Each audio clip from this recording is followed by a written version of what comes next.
Mitigasi kerentanan pemilu.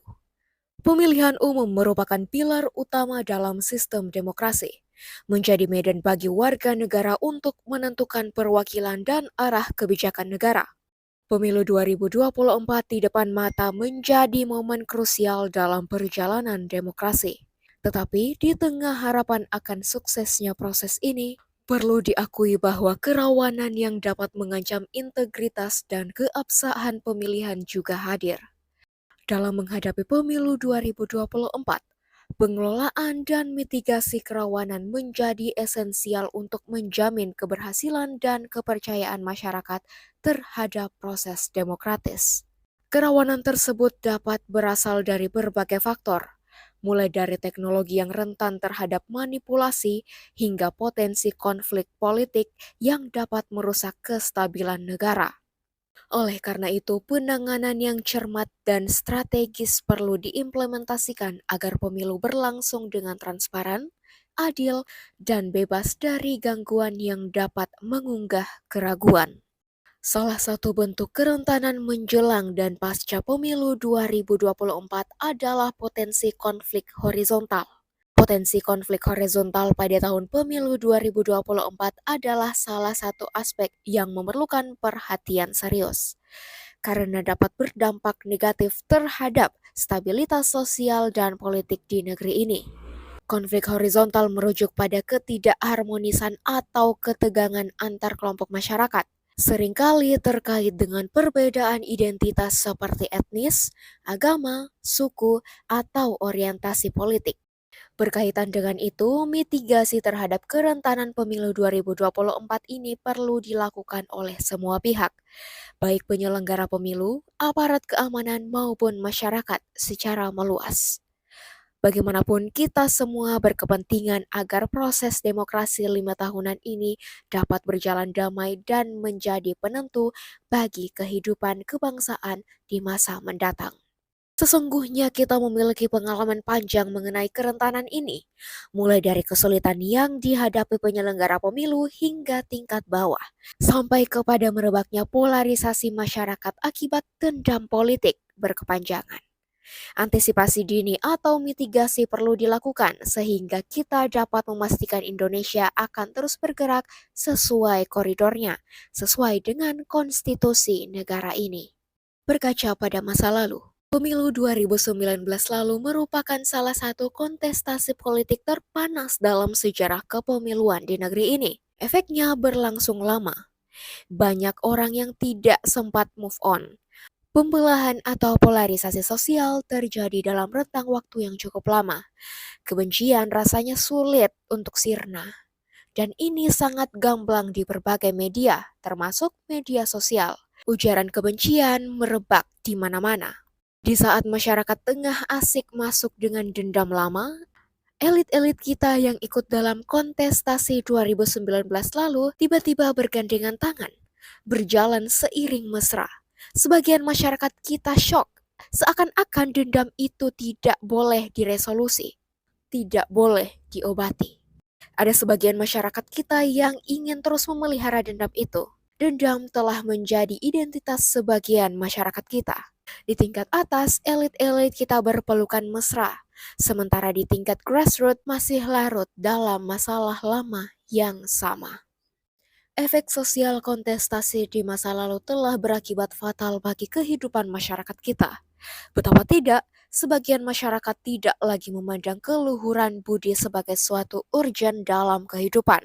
Nilai-nilai budaya yang guyup dan rukun telah tercerabut dari akar kehidupan masyarakat kita.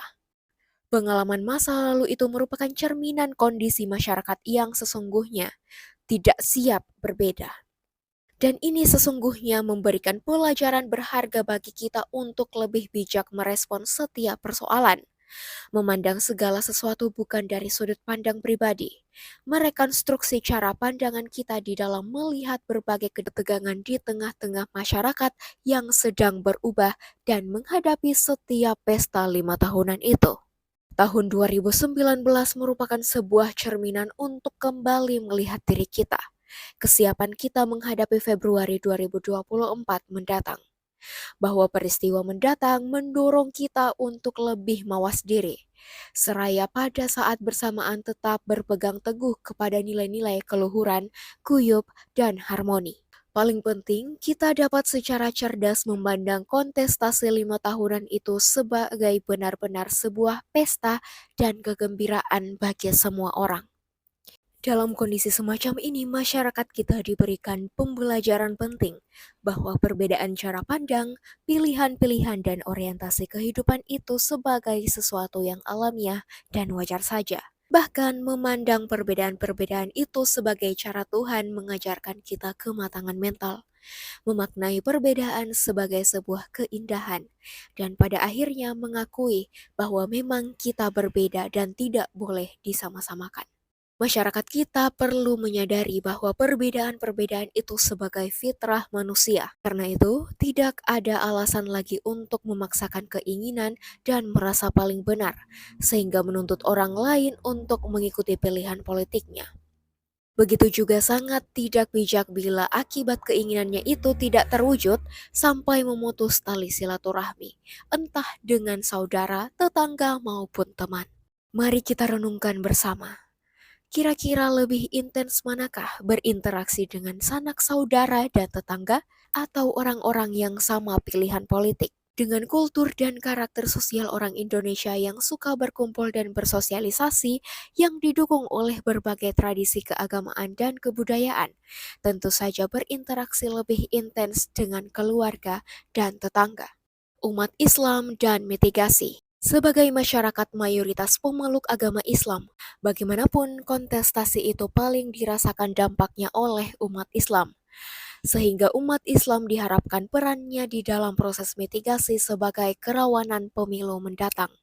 Mitigasi perlu dilakukan untuk mengantisipasi berbagai peristiwa yang bisa saja terjadi menjelang dan pasca kontestasi 5 tahunan itu.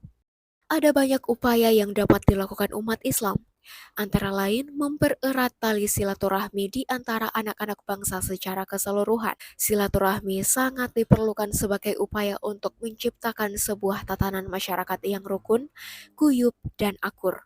Interaksi di antara sesama terjalin dengan baik sehingga praktik-praktik sosial yang terjadi sangat tentram dan damai.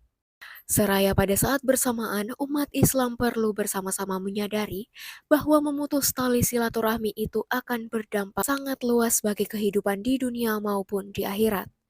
Ini sesungguhnya sejak awal telah diwanti-wanti oleh Rasulullah SAW bahwa orang yang memutus silaturahmi tidak akan masuk surga. Bahwakan di dalam hadis riwayat Imam Bakhri dalam Al-Adab Al-Mafrad, sesungguhnya rahmat Allah tidak akan turun kepada suatu kaum yang di dalamnya terdapat perilaku memutus silaturahmi. Ancaman ini merupakan bentuk keseriusan baginda Nabi bahwa silaturahmi merupakan ajang agama yang harus dijaga. Maka umatnya tidak boleh ada yang memutus silaturahmi. Terlebih hanya karena perbedaan pilihan politik yang sifatnya agenda 5 tahunan. Hubungan yang sudah dirajut bertahun-tahun menjadi tercerai-berai seketika yang diakibatkan oleh keadaan yang bersifat sementara. Seandainya orang yang memutus silaturahmi itu mendapat kompensasi berupa jabatan, tapi tetap saja jabatan itu bersifat fana, hanya sebentar dan sementara. Sedangkan hubungan dengan sanak saudara, tetangga, teman, dan kolega mempunyai jangka waktu yang jauh lebih lama. Maka aneh kiranya bila lebih memprioritaskan sesuatu yang sementara daripada yang lebih lama. Ala kulli hal, masa-masa politik saat ini harus disikapi dengan tenang dan bersukaria. Meskipun banyak pandangan yang semakin memperjelas perbedaan itu, namun kehidupan berbangsa dan bernegara harus tetap terpelihara dengan baik. Silaturahmi yang senantiasa terjalin di tengah-tengah perbedaan itu menjadi perekat dalam merawat kerukunan dan perdamaian bersama. Semoga, wallahu alam bishawab.